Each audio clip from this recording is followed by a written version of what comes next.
Marcos 5.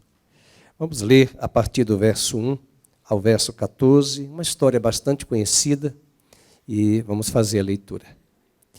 Entrementes chegaram à outra margem do mar, a terra dos Gerazenos, e ao desembarcar, logo veio dos sepulcros ao seu encontro um homem, possesso de espírito imundo, o qual vivia nos sepulcros, e nem mesmo com cadeias alguém podia prendê-lo. Porque, tendo sido muitas vezes preso com grilhões e cadeias, as cadeias foram quebradas por ele, e os grilhões despedaçados, e ninguém podia subjugá-lo. Andava sempre de noite e de dia, clamando por entre os sepulcros, e pelos montes, ferindo-se com pedras. Quando de longe viu Jesus, correu e o adorou, exclamando com alta voz: Que tenho eu contigo, Jesus, Filho do Deus Altíssimo? Conjuro-te, por Deus, que não me atormentes.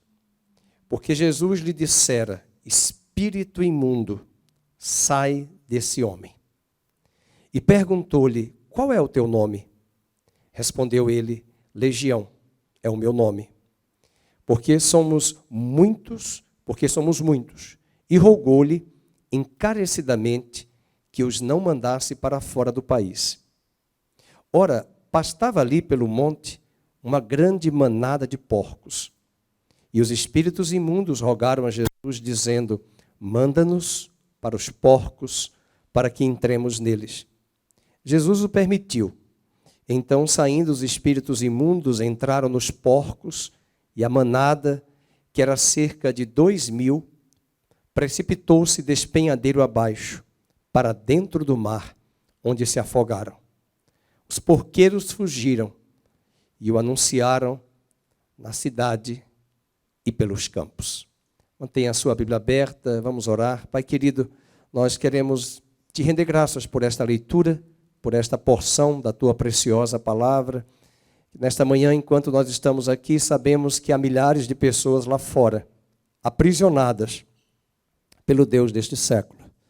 Até mesmo na nossa família, na nossa parentela, na nossa casa e até na nossa cidade, estado e no nosso país, há milhares de pessoas aprisionadas nos vícios, no pânico, no medo, nas opressões, nas prisões emocionais, drogas, álcool. Nossa oração é que, enquanto nós estamos aqui, o teu poder venha quebrando cadeias e correntes, libertando vidas. Oramos em especial pela vida da irmã Darcy, que perdeu seu esposo, o seu Jorge, antes de ontem. Oramos para que o Senhor a conforte e a fortaleça neste momento onde ela estiver. Renova as suas forças. Lembramos também da saúde da irmã Maria Olímpia, dos seus familiares e dessa perda da dona Dulce, que veio a falecer ontem, sua prima de 102 anos. Oramos para que o Senhor também fortaleça a família, guarde a família na tua santa paz, na tua doce presença. Lembramos agora dos enfermos, pessoas que estão enfermas, que chegaram aqui hoje de manhã. Nós oramos para que, pelo poder da tua palavra, cadeias de enfermidades sejam quebradas neste lugar, e daqueles que nos ouvem, nos assistem pela internet, que na autoridade do nome de Jesus, toda enfermidade, toda doença, toda cadeia de enfermidade seja quebrada na vida desta pessoa. Que pelas pisaduras de Jesus, elas sejam saradas e curadas no nome do teu Filho Jesus Cristo. Recebe a nossa adoração. Lembramos da Priscila, lembramos do Luiz Fernando, lembramos da Fátima, lembramos do Felipe, lembramos do André. Ó Deus, lembramos da irmã Regina, da sua saúde. Lembramos, ó Deus, de tantos irmãos e irmãs que necessitam das nossas intercessões e orações.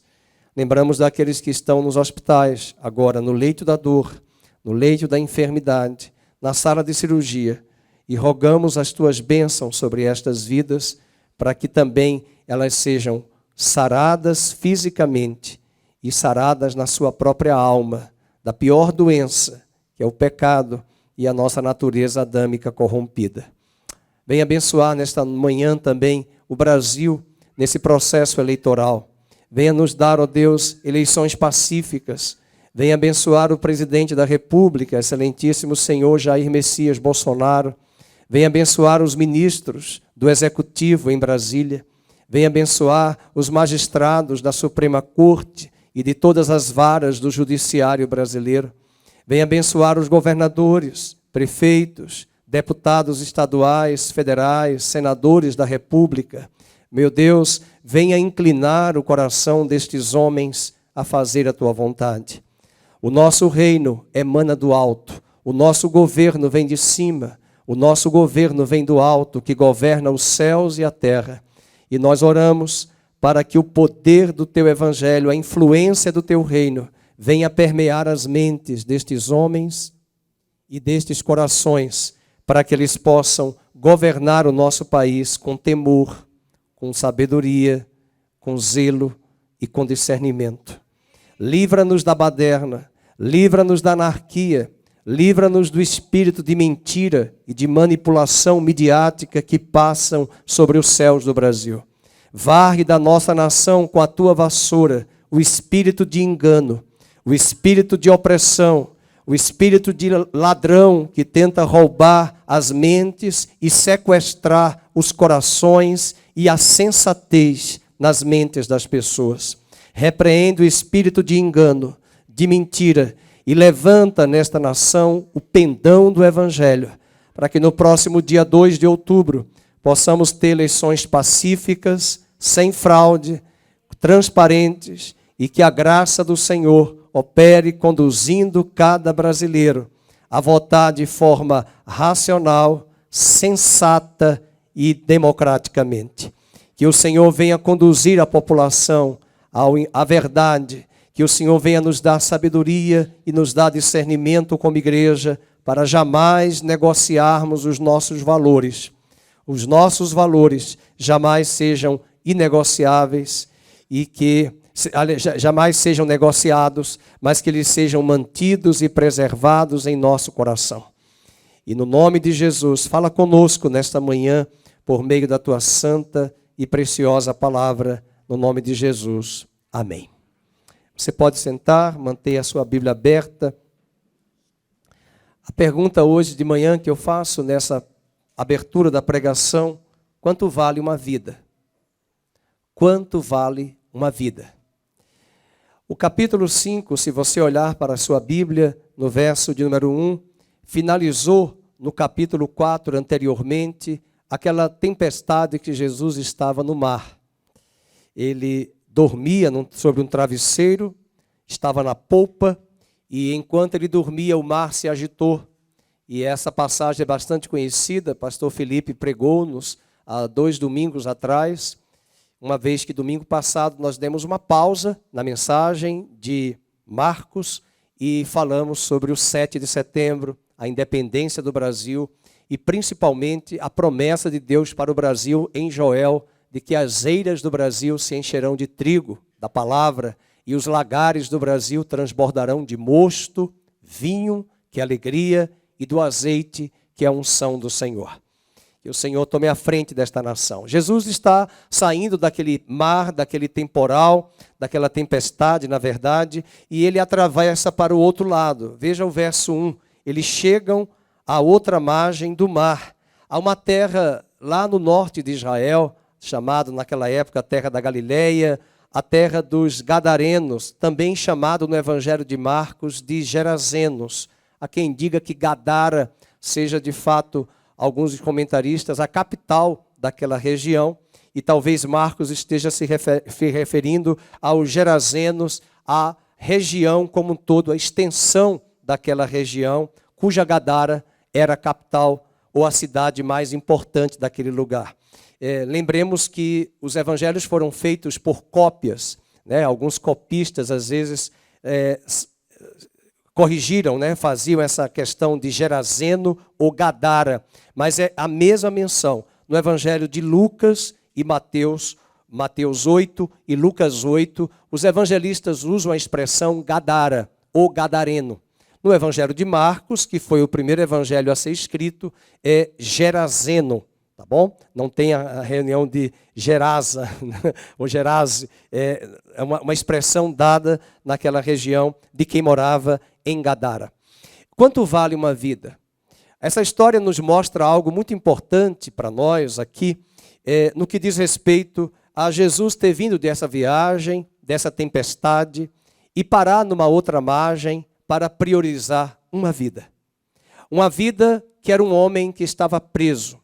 A Bíblia diz que que outros homens tentaram prendê-lo com cadeias, mas a força espiritual era tão grande e sobrenatural, era tão grande de possessão demoníaca que aquele homem tinha, que a Bíblia diz que ele foi capaz de quebrar as cadeias, os grilhões. Veja o verso de número 4. Porque tendo sido muitas vezes preso com grilhões e cadeias, as cadeias foram quebradas por ele, e os grilhões despedaçados, e ninguém podia subjugá-lo.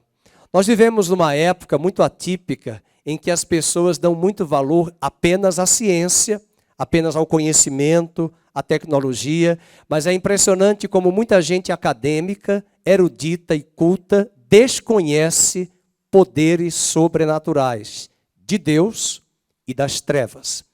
As pessoas têm a imagem, a ideia de que Satanás ele é chifrudo, garfo tridente e vermelho.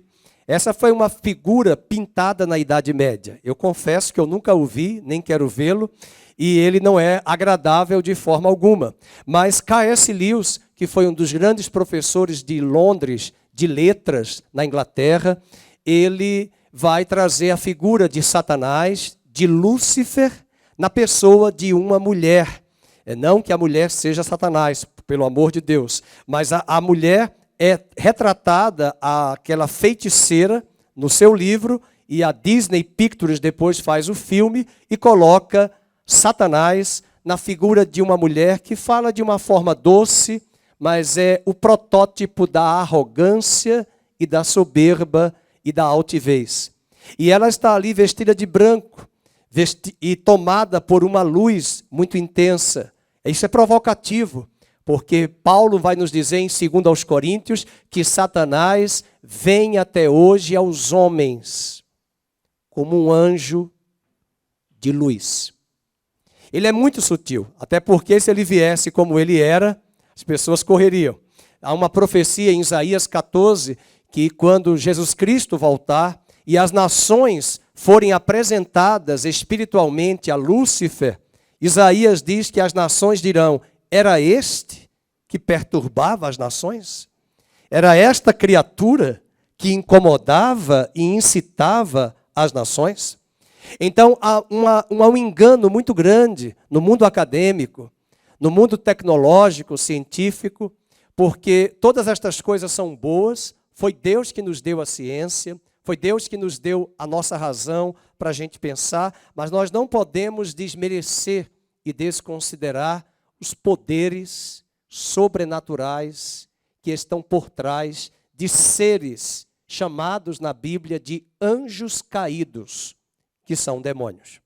Os demônios, eles vêm a se instalar e habitar em uma pessoa como esta, possessa por demônios. A Bíblia diz que era uma legião, e talvez você não saiba, mas uma legião romana era uma corporação de 6.000 soldados romanos. Era composta de infantaria e de cavalaria. E quando Jesus pergunta o nome dele, ele diz: o meu nome é Legião. Ou seja, mais de 6.000 demônios morando naquela vida. Como é que pode? Essa pessoa que vos fala já foi derrubada por uma jovem mulher magra, possessa por demônio. Eu não sabia que ela estava possuída por demônios, e eu fui tocá-la na mão, e eu voei mais ou menos uns 3 metros para trás. A sorte que era uma parede, eu bati e caí ao chão, no gabinete pastoral, ainda em Maceió, porque ela não aparentava que estava endemoniada. E nós tivemos que pegar ali, comigo, mais 3 homens para controlar o domínio e a força, que não era dela, era de uma possessão demoníaca. Nesse caso, essa jovem havia procurado centros do ocultismo para fazer pactos e alianças com entidades, e ali as trevas se manifestaram. Aonde estava esse homem? Veja o versículo, capítulo 5, diz que ao desembarcar, logo veio dos sepulcros. Então Jesus se depara diante de um cemitério. Ele está diante de um cemitério, e ao seu encontro veio a ele um homem possesso de espírito imundo. São demônios. Nem sempre os demônios se manifestam e agem desta forma. É bom lembrar que Paulo nos disse em 1 Timóteo, capítulo 4, que nos últimos dias os homens ensinariam doutrinas de demônios. São demônios que possuem a sua mente, e a gente consegue ver isso hoje nas narrativas, nas ideologias, nas manipulações que circulam sobre as pessoas, sobre a TV, sobre a mídia. E às vezes você olha uma pessoa culta, é uma pessoa erudita, é uma pessoa academicamente bem preparada, mas possuída por demônios. E aí nós ficamos às vezes em contradição, porque da mesma forma que Satanás usa demônios, como este homem, possesso, possuído com uma força sobrenatural, não se esqueça que ele também usa pessoas dominando as suas mentes para arrastar e controlar com uma força ideológica multidões para o engano e para a mentira. É impressionante como hoje nós vivemos aquela época em que o apóstolo Paulo disse que chamariam a verdade de mentira e a mentira de verdade. Olhamos e achamos racionalmente que são homens sim, mas muitas vezes possuído por doutrinas, narrativas de demônios. O evangelista Marcos mostra que este homem saiu dos sepulcros, é uma característica, verso 3, está com cadeias, preso em cadeias. Era noite, Jesus chega a um lugar deserto, um lugar íngreme, cheio de cavernas, e ele desembarca num cemitério, onde possivelmente havia corpos expostos em decomposição. Não havia CETEC para tomar conta da prefeitura de Campinas dos cemitérios da nossa região. Não havia essa estrutura que nós temos hoje em algumas cidades, em algumas capitais e alguns cemitérios, que tem toda uma parte administrativa. Desse lugar sai um homem louco, desvairado, possesso, nu. Veja o versículo 4. Nem mesmo em cadeias, verso 3, alguém podia prendê-lo. Porque tendo sido muitas vezes preso com grilhões e cadeias, as cadeias eram quebradas por ele e os grilhões despedaçados. O verso 5 diz que ele andava sempre de noite e de dia, clamando por entre os sepulcros e pelos montes, ferindo-se com pedras.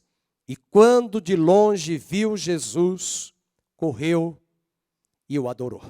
Se você pega a mesma passagem pertinente ao Evangelho de Mateus, eu faço questão que você abra lá em Mateus, capítulo 8, esses demônios também, mesmo sendo mentirosos, oprimindo ali as pessoas, aquele homem, o texto de Mateus vai dizer que eles tinham uma visão teológica bastante coerente em relação à pessoa de Jesus. São esses demônios que vão dizer mais ou menos a frase que nós vamos ler agora. Nós sabemos quem tu és. Verso 29. Então veja que os demônios, eles oprimem, mas quando eles se deparam diante do Filho de Deus, que é Jesus, eles sabem a escatologia e eles têm uma visão teológica muito clara. Veja o verso 29 de Mateus 8. Acompanhe na tela quem está sem Bíblia. E eis que gritaram: que temos nós contigo, ó Filho de Deus? Leiam todos. Vieste aqui atormentar-nos antes. Então os demônios sabem, teologicamente, que existe um contrato de arrendamento de Deus com os homens. Apocalipse 12 diz que Satanás olha para o relógio e diz que pouco tempo lhe resta. E eu estou comentando isso porque assim como esses demônios, oprimindo este homem, adoram diante de Jesus e diz: o que é que tu viestes fazer aqui? Vieste atormentar-nos antes do tempo? Imaginemos esses demônios hoje falando na atmosfera. Eles sabem que pouco tempo lhe resta. E nós estamos hoje envoltos em uma batalha cruenta. Os demônios estão tomando as mentes das pessoas. Nem sempre as pessoas vão se caracterizar por esse estereótipo desse homem louco, desvairado, andando à noite como um andarilho, de dia e de noite. De vez em quando nós encontramos algumas pessoas aí nas praças, nos centros, até mesmo na minha rua, de vez em quando passa um, e alguns ali que não tomam banho há meses, que não trocam de roupa, que não cortam as unhas, que não cortam o cabelo. Você não vai achar isso normal. O diabo, diz uma irmã aqui da nossa igreja, ele detesta a limpeza. Ele gosta de coisa suja. Faxina com ele, nota 0. E nós já entramos em alguns lugares fazendo libertação de algumas pessoas. E é impressionante, não vou entrar aqui em detalhes para respeitar a imagem de cada pessoa, inclusive de pessoas que estão na minha mente que já morreram.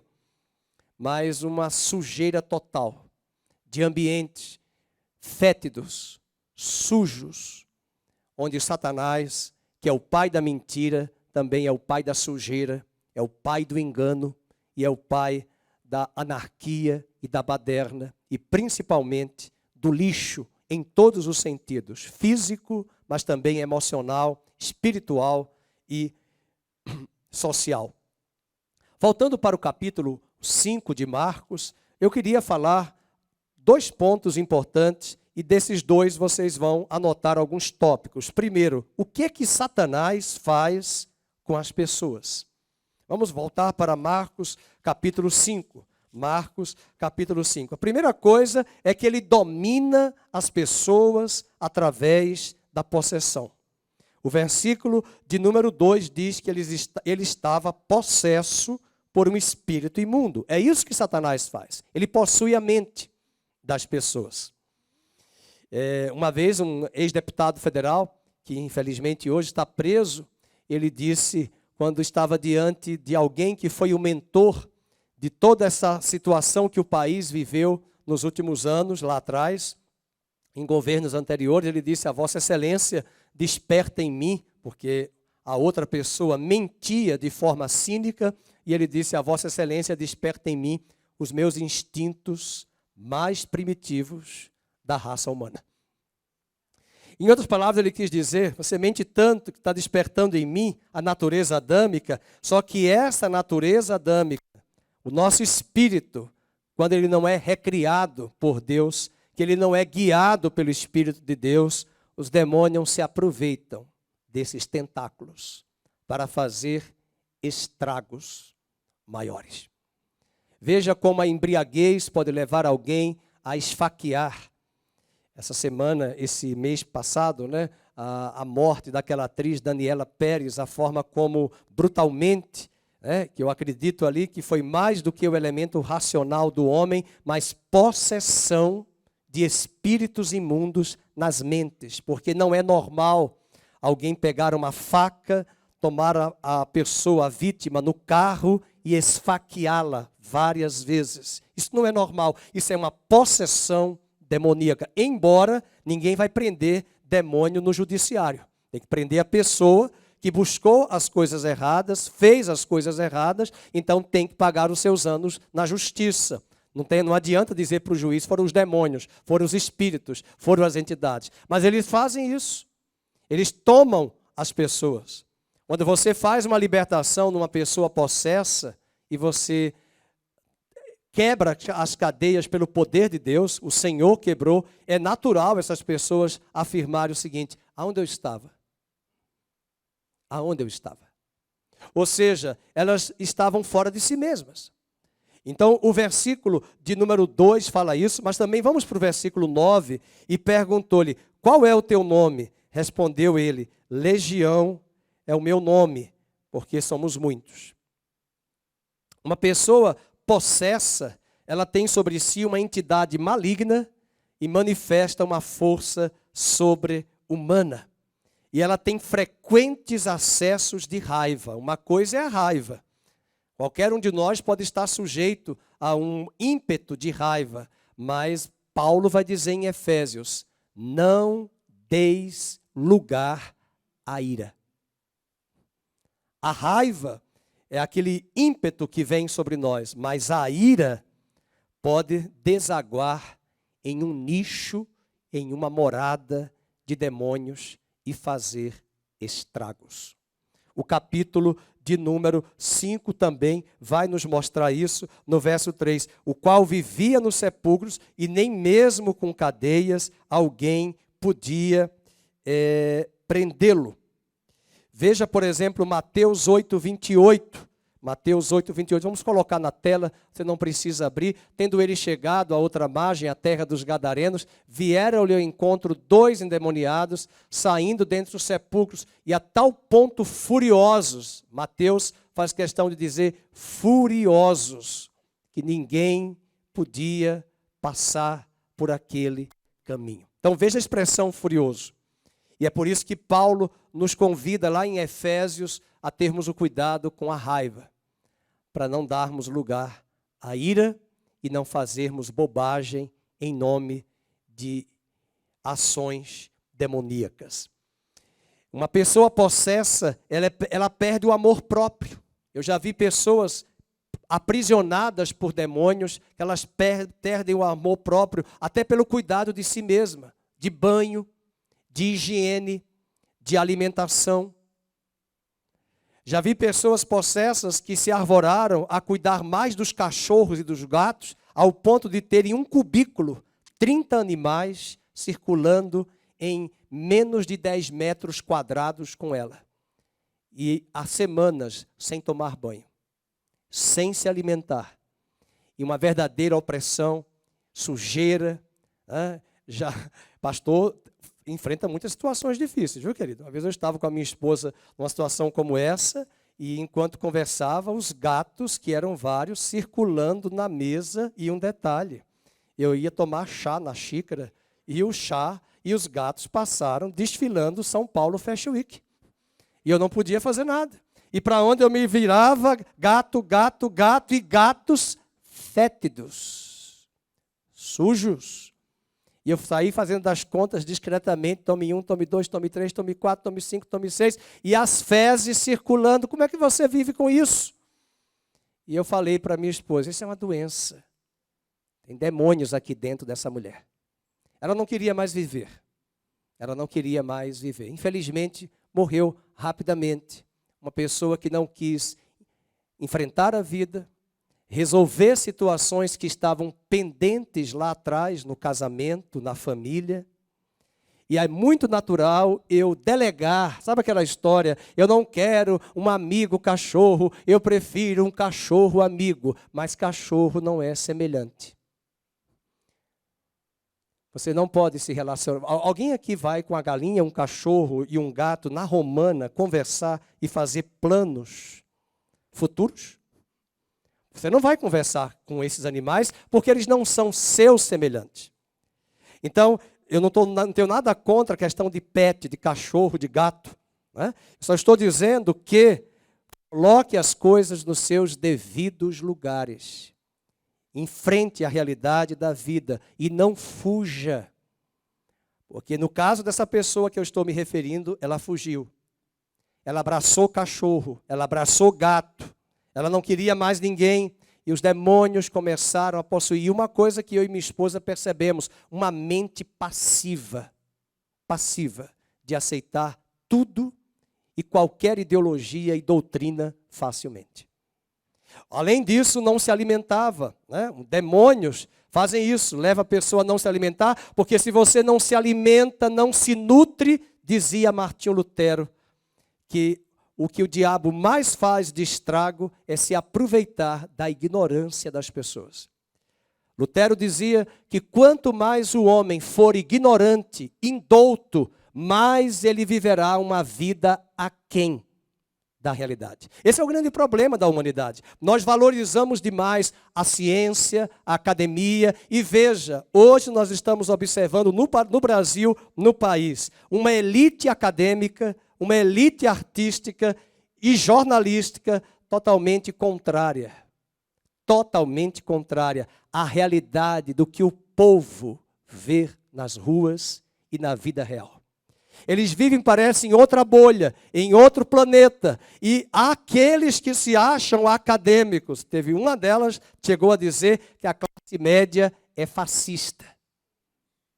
Nossa, quem é ela? Eu tenho os livros dela de filosofia na minha casa. É doutora. Entretanto, ela nos chama de classe média de fascista. É acadêmica. Mas cuidado, tem muita coisa em nome de academia, tem muita coisa em nome de arte, que tem mais do que ação humana. Tem influências do Deus deste século. Então o diabo, dizia um pastor no Nordeste, ele consegue atingir pessoas de todos os estratos sociais. De todos. E ele é o pai da mentira, é o pai do engano. Mas fiquem tranquilos que Isaías profetizou. E quando naquele dia o Senhor voltar, as nações olharão para ele e dirão, era este verme que incitava as nações contra o Deus Todo-Poderoso? E é muito fácil também atribuir tudo aos demônios. Os demônios só vão encontrar moradia neste homem porque ele deu espaço e deu lugar. Quando você não perdoa, aquela raiva se torna mágoa, aquela mágoa se torna ira, aquela ira se torna morada de demônios. Quando você se deixa levar por um ímpeto de violência, aquela prática pode ser algo que você vem aplaudir e a considerar, e vai ser algo abraçado por você para fazer estragos maiores, porque você não ouviu a voz da consciência de Deus falando ao seu coração. Por isso que a Bíblia diz que o Espírito Santo, que nós cantamos hoje, enche a minha vida, Espírito Santo enche a minha vida, o Espírito Santo nos dá dos gomos da laranja, se chama domínio próprio. Sem esse domínio, dizia o ex-deputado federal, a Vossa Excelência, desperta em mim os instintos mais primitivos da raça humana. Deus nos dê o domínio próprio para não fazermos estragos. Outra ação de Satanás, primeiro, ele domina as pessoas. Segundo, ele arrasta a pessoa para a impureza. Veja o capítulo 5, verso 2 e 3. Ele estava num cemitério, ele arrastou aquele rapaz, aquele homem, foi possuído por um espírito que imundo, o qual vivia nos sepulcros. Nós vamos encontrar relatos hoje de pessoas que praticam pedofilia. Homens, mulheres adultas e homens adultos que usam as redes sociais para cooptar crianças em crimes de pedofilia. São espíritos imundos, são espíritos malignos que atuam nas pessoas. E a Bíblia diz que ele vivia nos sepulcros, quer dizer, um ambiente fétido, um ambiente que cheira a enxofre, decomposição, e ele queria ali, era preso em cadeias, mas ao mesmo tempo conseguia se libertar sobrenaturalmente daquelas cadeias. Outra característica dos demônios, de como Satanás faz com as pessoas, é que ele torna as pessoas violentas. Versículo 3 e 4, ele é preso em cadeias, e o verso 4 diz que ele quebra os grilhões, e as cadeias foram quebradas por ele, e os grilhões despedaçados, e ninguém podia subjugá-lo. Eu pastoreava em Montemor ainda, numa cidade aqui perto, quando eu lembro que alguém me falou que ali tinha uma criança que foi criada fora de casa, amarrada numa corrente e presa dentro de um quarto como um animal. Isso não é normal. Alguém me chamou para contar esse relato, mas a família não queria visita pastoral, e depois eu vim a saber que um outro ministério, um outro pastor, teve a aprovação da família e oraram e aquela criança foi liberta. E eu fico a pensar, por que usar corrente? Até era um caso dessa competência aqui, como é que chama lá do órgão? Conselho tutelar, né? Do Conselho Tutelar. Não sei se chegaram a denunciar na época, mas eu nunca esqueci essa situação. Uma criança de aproximadamente, não sei se tinha entre 7 e 9 anos, acorrentada, possuída por demônios. Irmãos, isso não é normal. Isso não é normal. A outra característica de como Satanás faz com as pessoas é que ele atormenta as pessoas. Veja o verso de número 5. Andava sempre de noite e de dia, clamando por entre os sepulcros e pelos montes, ferindo-se com pedras. E quando de longe viu Jesus, correu e o adorou. Eu acompanhei uma pessoa que infelizmente já veio a falecer alguns anos atrás.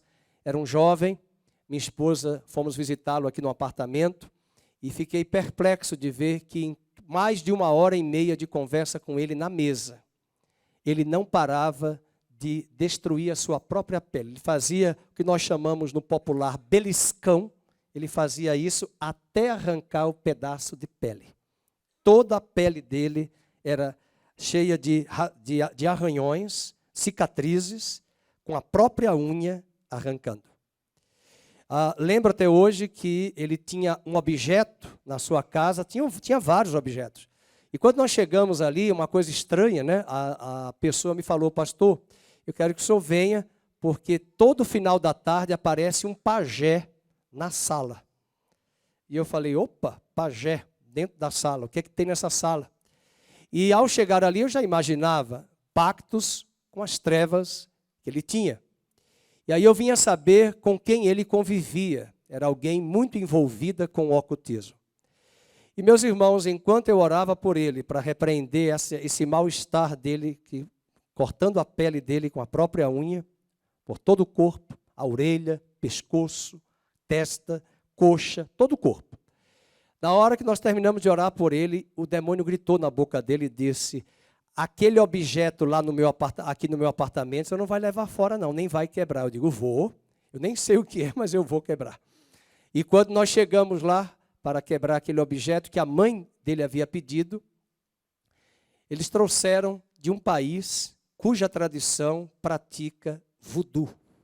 Então você já começa a imaginar, né? E quando nós pegamos, por autorização da mãe, porque eu não vou fazer nada sem autorização da família.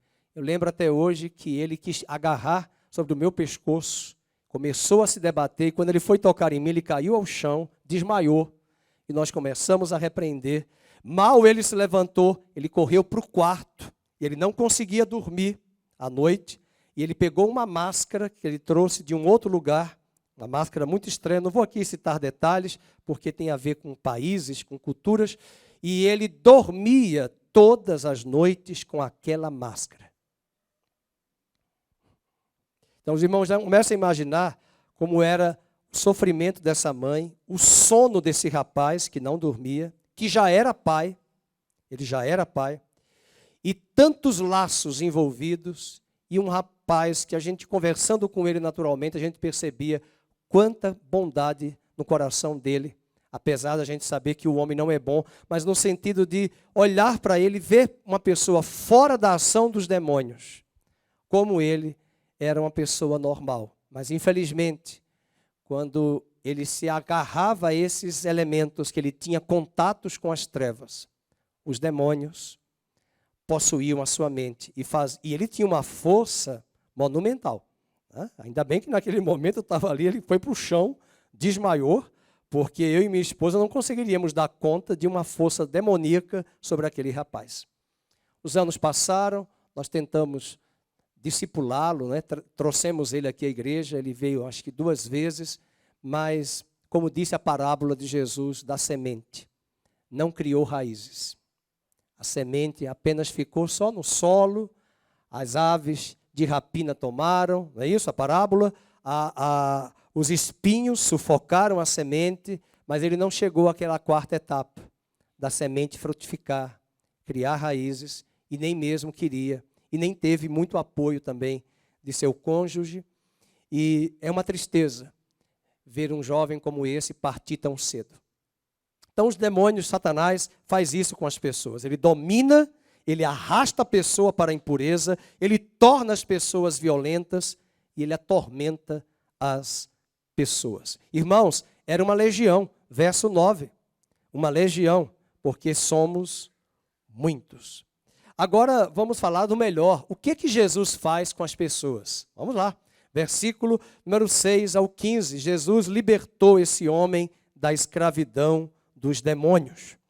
Aleluia. Versículo 9 diz, Jesus pergunta para ele qual é o teu nome, ele responde, e ele rogou-lhe que os não mandasse para fora do país.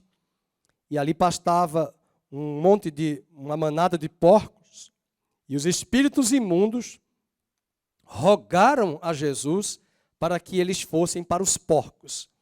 E Jesus o permitiu. E diz a Bíblia no verso 13 que aqueles espíritos imundos, 13, entraram nos porcos e a manada era cerca de 2.000, que precipitou-se despenhadeiro abaixo para dentro do mar, onde se afogaram. Eu acho que o verso 14 traz algo muito espetacular. Os porqueiros nunca tinham visto isso. E a Bíblia diz que os porqueiros fugiram e o anunciaram na cidade e pelos campos. Não era baleia no mar, não, era porcos. Eram porcos no mar.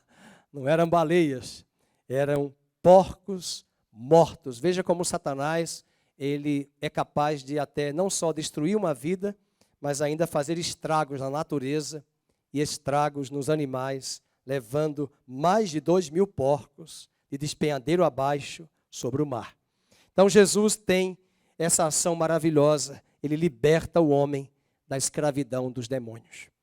Quem sabe você que está nos assistindo hoje ao vivo, tem alguém aí nos assistindo agora, ou até mesmo alguém que está aqui, escravizada por Satanás na mente. Tantos vícios, tantas prisões. Quantas vezes as pessoas destroem sua própria vida por vícios que elas não conseguem ter o controle. Quantas vezes uma comida, uma bebida, a Bíblia diz que nós não podemos beber, comer de forma descontrolada. Provérbios 23 diz que nós não podemos se exceder na bebida. Nós não podemos nos exceder na comida. E às vezes a grande parte das doenças que estão aí são consequências desses excessos. Como é triste ver jovens que nós conhecemos aí fora, nas famílias, nas casas de recuperação, que usaram a priori a maconha, chegaram na cocaína, e quando a família me diz, pastor, está no crack, meu coração se aperta. Porque o crack, queridos, destrói os neurônios, destrói as sinapses neuronais. E quando você vai lidar com essas vidas, só Deus para fazer o milagre para ativar os neurônios. Nós sabemos que Deus perdoa os nossos pecados, quebra as correntes, as prisões, mas nós muitas vezes trazemos no nosso corpo as consequências dos efeitos dessas prisões e dessas drogas. Que nesta manhã, pessoas que estão espalhadas por esse Brasil, possessas por demônios nas mais diversas áreas, essas correntes e cadeias sejam quebradas. E que milhares de vidas ali na Cracolândia também sejam libertas. Vidas sejam libertas do vício, da prisão. Todo excesso é perigoso e Satanás usa isso para aprisionar, mas Jesus é o nosso libertador. A segunda coisa que Jesus faz, segunda ação, é que ele devolveu a esse homem a dignidade da vida. É lindo ver o verso 15. Vamos ler o verso 15. Então saiu o povo para ver o que sucedera, e indo ter com Jesus, leiam em voz alta todos, viram o endemoniado, o que tivera a legião, como? Vamos marcar aí? Assentado, vestido, em perfeito juízo, e temeram. Irmãos, isso é restaurar a dignidade da pessoa. Isso nenhuma pessoa faz. O médico, o máximo que ele faz é dar remédio, é dar medicamento. Vai ver o que é um atendimento multidisciplinar na Unimed. Está achando que a Unimed vai pagar psicólogo, psicoterapeuta, psicanalista, nutrólogo, nutricionista, endócrino, gastro, o neurologista, multidisciplinar para repor e levantar. É R$10 mil numa clínica. E está barato, porque tem de 15, de 20, de 30 mil ao mês. Um tratamento multidisciplinar para restaurar um rapaz, um endemoniado, que agora ele está assentado à mesa, vestido, em perfeito juízo, e a Bíblia diz que as pessoas olharam para aquele ex-endemoniado e temeram. Eu quero dizer hoje de manhã, o Evangelho é o poder de Deus para transformar e restaurar todo aquele que crê. O Evangelho não nos torna pessoas fanáticas, desequilibradas, como alguns acham. É o preconceito, né? É o conceito prévio que muitos têm. Mas as pessoas lá fora precisam visitar, ao invés de visitar shopping, visite de vez em quando uma boa clínica de recuperação. Visite aqui uma instituição maravilhosa que eu acompanhei, Padre Haroldo, do Padre Haroldo da Igreja Católica. É um trabalho maravilhoso. Um trabalho multidisciplinar, com vários profissionais, mas o padre já morreu, ficou o nome da instituição, mas a equipe lá do Padre Haroldo sempre dizia, se você não quiser e não contar com a graça de Deus na sua vida, não vai adiantar nenhum desses tratamentos multidisciplinares. Então é preciso lembrar que o Evangelho faz isso. O Evangelho muda as pessoas. O Evangelho transforma. E eu comecei o sermão perguntando, quanto vale uma vida? Vale muito. Nessa hora tem muitos pais sofrendo. Tem muitas famílias sofrendo. Prisões terríveis. E eu estou falando apenas de uma prisão de droga, eu poderia falar de prisões na área sexual. De homens adultos que morreram e a família descobriram que era pedófilo pelos computadores. Né? São prisões, queridos. São amarras. São questões até vergonhosas de serem ditas, mas o Evangelho é o poder de Deus para transformar todo aquele que crê. O Evangelho devolve, está lá na nossa Constituição, um dos princípios da República, terceiro, lá no preâmbulo da nossa Constituição, que o país vai preservar pela dignidade da pessoa humana. Cachorro não é digno, né? Porque cachorro não é racional, cachorro a gente tem cuidado com ele, mas digno é o homem. Recentemente, uma jornalista que já veio a falecer, a Lia Luft, alguns anos atrás, ela escrevia muito bem na revista Veja, ela fez um artigo tremendo mostrando que um jornal famoso na televisão, que hoje não é mais famoso, à noite, deu 15 minutos para falar da baleia que foi morta. Ali os ambientalistas vieram da Rússia, do Canadá, porque a baleia morreu. E só deu 5 segundos para dizer que uma mãe que deu à luz a um bebê, jogou esse bebê na lata do lixo. E ali a Luft escreveu 15 minutos para defender a baleia. 5 segundos para contar o fato de que o bebê foi jogado na lata do lixo.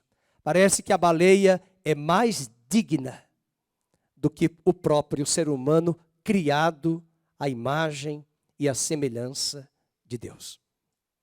A dignidade da pessoa humana, o Evangelho tem esse poder de restituir, de restaurar, e graças a Deus que tem igrejas que fazem trabalhos tremendos com ação social e muitas instituições sérias que acompanham drogados e pessoas que trabalham prisioneiras no álcool e tantas outras prisões. Jesus libertou esse homem da escravidão dos demônios. Jesus devolveu a esse homem a dignidade humana da vida. E terceiro, Jesus dá a esse homem a uma gloriosa missão. Agora, ele recebe uma missão tremenda. Veja aí no verso 18. Ao entrar Jesus no barco, suplicava-lhe o que fora endemoniado. Sempre dizendo o que fora, o que ele foi, ele não é mais. Que o deixasse estar com ele. Jesus, porém, não lhe permitiu, mas ordenou-lhe. Vamos dizer o que é que Jesus falou para ele? Vai para a tua casa, para os teus, anuncia-lhes tudo o que o Senhor te fez e como teve compaixão de ti. O que é que Jesus quis dizer? Os teus familiares vão ver que você é uma pessoa sóbria, sensata, equilibrado, que você hoje está sentado à mesa. Seu juízo está em perfeita razão. Que você agora se veste bem, se arruma, está cheiroso. Eu estou aqui parafraseando. Está arrumado, está chique, está sóbrio, está sensato.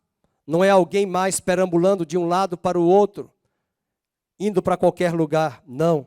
E o versículo 20 diz que ele obedeceu. O que é que ele fez? Ele foi e começou a proclamar em Decápolis. Decápolis é uma região de 10 principais cidades ali daquela região do nordeste da Galileia. Decápolis. Tudo o que Jesus lhe fizera. E depois, leia o 20. Todos se admiravam. Ou seja, agora ele é uma carta viva. Um pregador vivo. Um testemunho vivo da graça de Deus. Jesus vai dar a esse homem uma gloriosa missão. Assim também cada um de nós, mesmo com as devidas proporções, todos nós saímos do engano do Deus deste século, mas Deus tem nos dado sobriedade, sensatez, e Ele quer nos dar uma vida digna, uma missão digna de proclamar e dizer para as pessoas o que Ele tem feito nas nossas vidas. Finalizo perguntando o que nós recebemos de Cristo. O que eu e você recebemos de Cristo? Primeiro, uma grande redenção. Essa palavra redenção não é uma palavra muito bem compreendida pelo povo cristão. Redenção é um termo usado na Bíblia para resgatar. Resgatar a terra, resgatar a propriedade, resgatar a dignidade. Assim como Ruth, que era escrava, que era moabita, estrangeira, e era pobre, ela foi resgatada por Boaz para viver uma vida digna na terra de Israel. Assim também, Jesus comprou para nós uma grande redenção. Se você quiser definir redenção, isso está por trás da palavra soteriologia. Soteriologia não é palavrão, é uma palavrinha que vem do grego, sozo, que quer dizer salvação. Salvação em grego traz por trás 3 elementos. Redenção do nosso espírito, cura, restauração da nossa alma, cura, restauração da nossa alma e cura para o nosso corpo. Redenção do nosso espírito, que era antes dominado pelo engano, agora nós fomos recriados em Deus. A nossa alma foi restaurada das prisões, das mágoas, das iras, da vingança, da contenda, da inveja. A nossa alma é restaurada e o nosso corpo agora é saudável, curado. E é por isso que Paulo diz em Tessalonicenses que o mesmo Deus de paz vos santifique em tudo e o vosso espírito, alma e corpo. Vamos colocar na tela. Sejam conservados plenamente íntegros e irrepreensíveis até a vinda de nosso Senhor Jesus Cristo. 1 aos Tessalonicenses 5, 23. 1 aos Tessalonicenses 5, 23. Olha aí a nossa visão, o nosso corpo. Está aí, ó. Espírito, vamos ler juntos. Alma e corpo. Sejam o quê? Conservados, íntegros. Uma pausa. Aquele homem tinha o espírito conservado? Não. Possesso de demônios. Aquele homem tinha uma alma restaurada? Não. Ele jogava a cabeça dele nas pedras. Ele se rasgava, se cortava, se feria. O seu corpo era um corpo saudável? Não, era um corpo doente. Mas o evangelho, quando entra, ele muda, ele inverte. E o nosso espírito, prova da redenção, a nossa alma, prova da nossa restauração, e o nosso corpo é curado, e nós passamos a ter um corpo saudável. Veja os horrores do século 21. As pessoas ficam horas na academia malhando o corpo. É glúteo, é bíceps, é tríceps, é quadríceps, e os neurônios bem fraquinhos. A barriguinha é tanquinho. Entretanto, a cabeça é uma selva de pedra de Satanás. É o cuidado. O outro extremo, eu vou para academia, universidade, eu só priorizo intelectual, eu sou culto, eu tenho diplomas, eu tenho títulos, eu tenho isso, mas o corpo é relaxado e o espírito vazio, definhado. Paulo está dizendo que uma educação integral, ela é tríplice em sua ação. Espírito, alma e corpo. E, por favor, não invertam, não coloquem corpo, alma e espírito, porque quem vê corpo, alma e espírito é Satanás. Ele só enxerga primeiro a carne, como vocês falam aqui do interior. É a carne, é o corpo. Mas não é corpo que Deus vê primeiro, é o espírito que Deus vê primeiro, porque o nosso espírito estava morto, mas ele foi recriado pelo Espírito de Deus quando nós nos convertemos. A nossa alma está em processo de restauração e o nosso corpo, ainda que hoje adoeça, nós temos uma promessa, ele será glorificado naquele dia, terá um corpo incorruptível. Se a rainha Elizabeth conseguiu viver 96 anos, ela teve Covid o ano passado. E viveu bem, durinha. Salmo 92 está escrito, na sua velhice darão frutos, serão viçosos e cheios de vigor. Estava com uma bengalinha para bater no 007. Ela saiu até nas Olimpíadas de 2012 com o 007, né? Quebrou ali a dureza da monarca, mas ali era o exemplo do cuidado com a saúde, do lado conservador, da sua postura, dos seus valores que foram mantidos inegociáveis. Isso é bonito de se ver, do que adiantava ter toda uma fibra e uma mente vazia, oca, né? Uma mente arrastada pelo engano, pela mentira. E hoje é o grande problema de jovens, musculosos, belíssimos. Eu quero dizer para as gatas, pare de ficar olhando só os músculos, olha a cabeça, olha os planejamentos, porque músculo, você também vai ter fraqueza muscular e óssea, até nos últimos dias. Casamento não se sustenta com músculos bonitos. Tem conta para pagar. Tem água, tem luz, tem telefone. Tá bom? Então tem gente magrinha, tem gente também gordinha, que é um bom partido. Ah, mas eu vou pela aparência. Então você é da época de Ló, que escolheu as melhores terras. E se deu muito mal. Porque o juízo chegou. Não estou dizendo que você vai casar com qualquer estrago. Né? Um estrago qualquer. Pelo contrário. Peça a Deus sabedoria. Peça a Deus discernimento. E vamos dizer às pessoas que pratiquem exercício, sim. Embora tenha um texto que Paulo diz, o exercício físico para pouco se aproveita. Mas dá para se aproveitar um pouquinho, como disse Paulo. Né? Para queimar colesterol. Para queimar a glicose, quando ela estiver elevada. Então suba a escada, desça a escada, se movimente. A rainha também fazia isso, ela passeava com o cachorro. Foi lá para a casa lá da Escócia para passear com os cachorros, para andar de cavalo.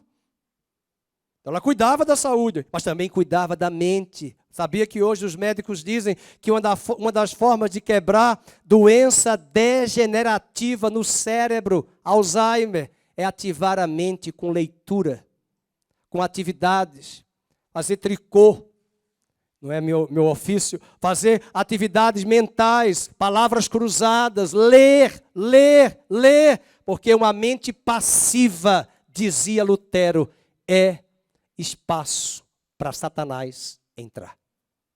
E não vá ler tudo que está por aí, porque tem muita gente que lê tudo, mas não lê a Bíblia. Mas a Bíblia é o melhor jornal atualizado dos dias de hoje. Leia a Bíblia e leia o que você quiser ler de livros, porque se você ler a palavra, você vai ter parâmetros, você vai ter baliza para detectar o engano. E tem muita gente possuída por demônios. Estou falando aqui para você não, estou falando por aí fora, na mente. Se você estiver assustado, põe na tela 1 Timóteo capítulo 4, verso 1. Porque a gente só pensa em demônios, quebrando cadeias, tomando as pessoas. Olha o que a Bíblia diz, vamos ler juntos. Ora, o Espírito afirma expressamente que nos últimos tempos, alguns apostatarão da fé, ou seja, se afastarão da fé. A gente tem visto hoje candidatos na política que estão defendendo o aborto e que se dizem católicos. Mas é incoerente você ser cristão, católico, protestante e aprovar o aborto. Então alguém está falando. Demônios. Mentira. Usando a mente. Veja o que diz a Bíblia. E pior, né? Ainda vão frequentar culto. Frequentar missa. Para enganar outros. Porque uma pessoa sensata não vai ser enganada. Por obedecerem a espíritos enganadores e a ensinos de... então como é que os demônios vão ensinar? Alguém está vendo um demônio? Próximo versículo. Como é que esses demônios fazem? Pela hipocrisia dos que falam mentiras e que têm cauterizada a própria consciência. Ou seja, os demônios estão usando homens para ensinar doutrinas na mente destes homens para outros homens serem arrastados pelo engano. Então, o que nós recebemos de Cristo? Uma grande redenção. O que nós recebemos de Cristo? A nossa dignidade foi restaurada. E uma das coisas mais lindas que o Evangelho faz é nos dar sensatez, ficarmos sentados diante das pessoas e elas olharem para nós e dizer, nossa, a vida dele mudou. A vida dela mudou. E por fim, uma missão.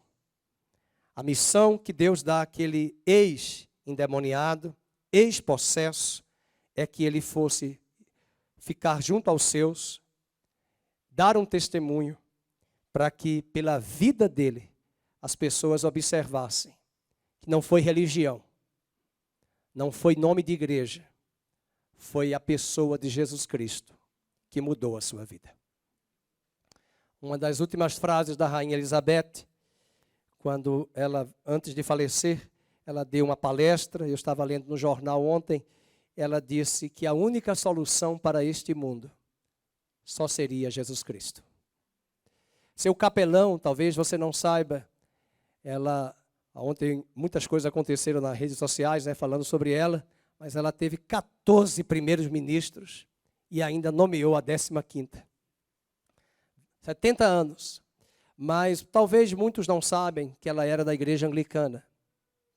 Deve saber porque ela era a chefe da igreja. Mas ela teve um capelão, que foi um dos expoentes da igreja evangélica mundial, chamado John Stott. Ele morreu com 93 anos de idade. Foi o mentor espiritual da rainha Elizabeth. Eu tenho praticamente quase todos os livros de John Stott na minha estante. Li quase todos os livros dele. Um dos grandes mentores do século XX da igreja protestante mundial. Ele foi o mentor da rainha Elizabeth. Ela foi bem mentoreada. Ela não era perfeita, porque nenhum de nós aqui é perfeito. Entretanto, ela abraçou naquela monarquia e dentro do seu coração esse testemunho vivo ao ponto de falar que a única solução para esse planeta é Jesus Cristo, o nosso Senhor, o nosso Salvador. E Ele deu àquele homem e deu a mim, deu à rainha, deu a você 3 ações maravilhosas. Uma grande redenção, uma dignidade restaurada e uma missão a ser cumprida. Quero terminar este culto cantando mais uma vez aquela música que nós temos separado para orar pelo Brasil. Nós vamos cantar dos 4 cantos desta terra. Pode-se ouvir a voz de Deus. A voz do Senhor quer chegar ao Brasil, transformar a nação. E o nosso desejo é que até o dia 2 de outubro, na eleição, o Senhor encontre esta nação de forma sóbria, sensata, sabendo votar de forma íntegra e honesta, sem mentiras, sem manipulações. A mentira, meus queridos, hoje se chama verdade. A verdade hoje é mentira. Que Deus dê ao Brasil discernimento e que neste momento, enquanto cantamos esta canção, cadeias sejam quebradas pelo poder do Evangelho. Quero convidar você a abrir a sua Bíblia, ficar de pé no Salmo de número 149, vamos abrir, Salmo 149, E aqueles que vieram para o almoço, nós vamos depois, assim que terminar o culto, nós vamos pedir que a gente saia um pouquinho. Vou pedir os rapazes aqui, os homens, posso ouvir um amém? Cadê o amém, meu Deus, os rapazes? A gente vai arrumar aqui as cadeiras, pedir ali ao Esdras para só ajudar onde é que estão as mesas, para a gente tirar as mesas, arrumar para o almoço.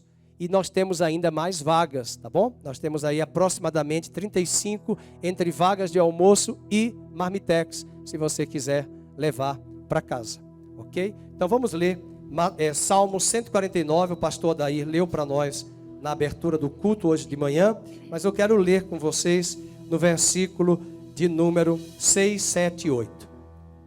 Vamos lá? Todos? Nos seus lábios estejam os altos louvores de Deus. É o que nós vamos fazer.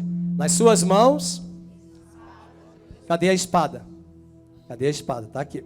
A espada de 2 gumes. Para quê? Para que isso? Vamos? Para exercer vingança entre as nações e castigo sobre os povos. Como é que vai ser essa vingança e esse castigo? É espiritual. Verso 8. Para meter os seus reis em cadeias. Então nós vamos louvar, e enquanto louvamos e cantamos e oramos, o Senhor vai amarrar os principados e as potestades espirituais que prendem milhares de pessoas no Brasil. O Senhor vai prender em cadeias esses demônios e esses demônios vão libertar as vidas. E os seus nobres em grilhões de ferro. E o Senhor diz no verso 9, para executar contra eles a sentença escrita, o que será honra para todos os seus santos. Jesus já riscou a cédula, já pagou a dívida que era contrária e já despojou os principados e as potestades, desarmando eles e exigindo que eles entreguem as vidas e as almas. E é o que nós vamos cantar hoje de manhã, dos 4 cantos desta terra.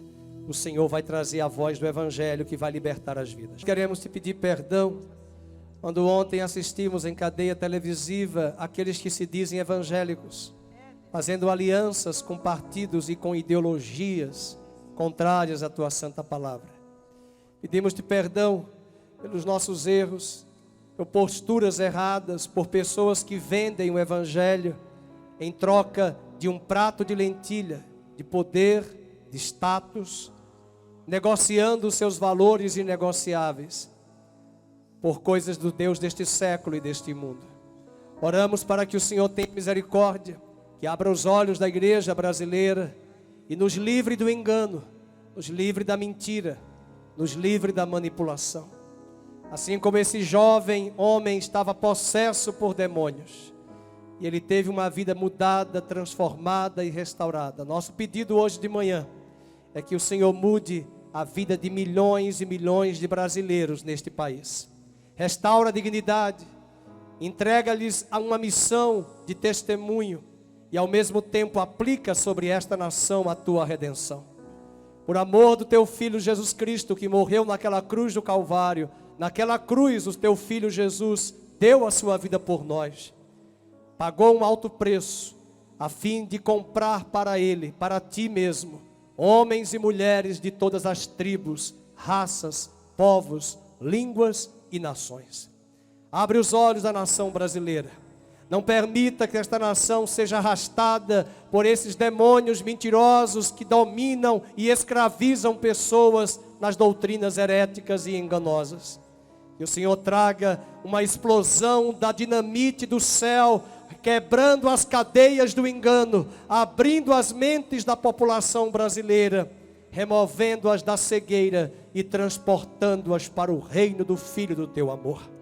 Abre os olhos da população.